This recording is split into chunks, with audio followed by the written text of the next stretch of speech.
This BMW X5 came in with light misfire on cylinder number 6. Only on startup, when cold. So when we removed the valve cover, we went to cylinder number 6. And we've got it disassembled already, so we can see. But we removed the retainer spring and this seat right here and pulled out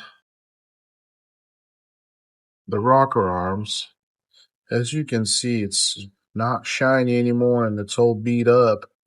And the rest of them were perfect. Just cylinder number 6 was all messed up. And then we looked at the back of this retainer, and you can see this side is horrible. This side is not that bad, but this side is just horrible.